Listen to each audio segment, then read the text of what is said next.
All right, so this one is going to be more in lines with general jury selection. And these are some things that in my 15 years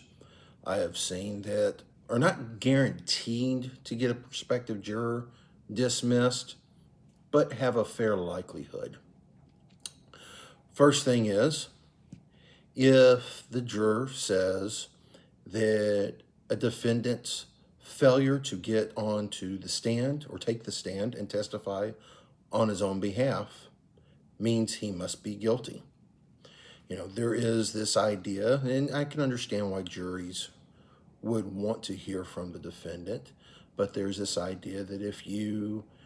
exercise your right not to take the stand, that you're hiding something. The same thing applies if you take the Fifth Amendment, meaning you decline to answer a question due to, most commonly, due to the belief that your answer may tend to incriminate you.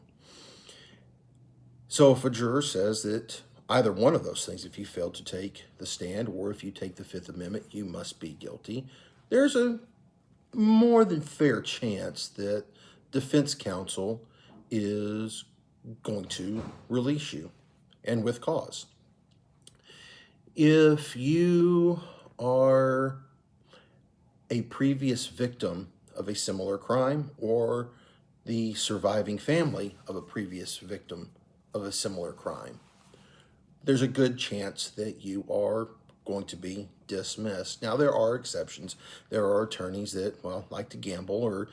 will read the room and think otherwise. Case in point, if you are the surviving family member of a murder victim, but said murder victim was in a state where, not to get overly political, but where it is at least believed in some circles that self-defense is heavily regulated and simply not allowed, and you make the case that self-defense would have saved your loved one, meaning you as the prospective juror, and this is a case where the defendant is claiming self-defense, not a guarantee you're going to get on the jury panel, but at that point you might move down a rung or two on the priority to get rid of list in case somebody else that is much more urgent and much more obvious comes up.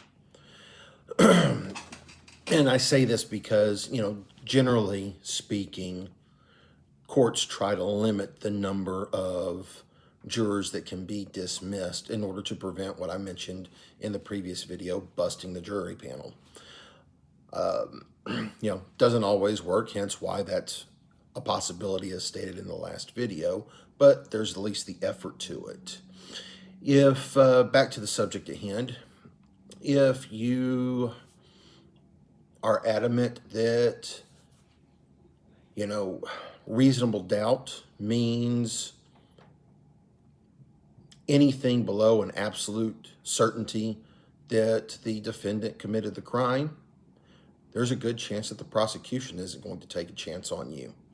and they're going to release you.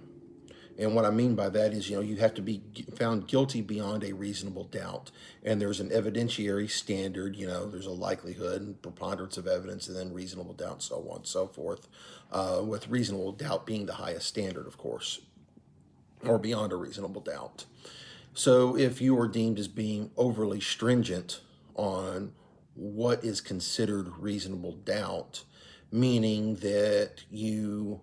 believe any scintilla of doubt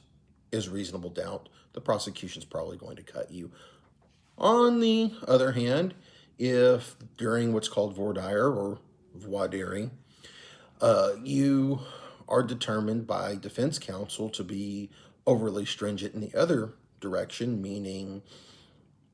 just a hint of doubt, just a little bit of doubt here or there doesn't necessarily equate to reasonable doubt. You may not be on the top of the list to be gotten rid of or dismissed, but you're definitely going to get higher on that list.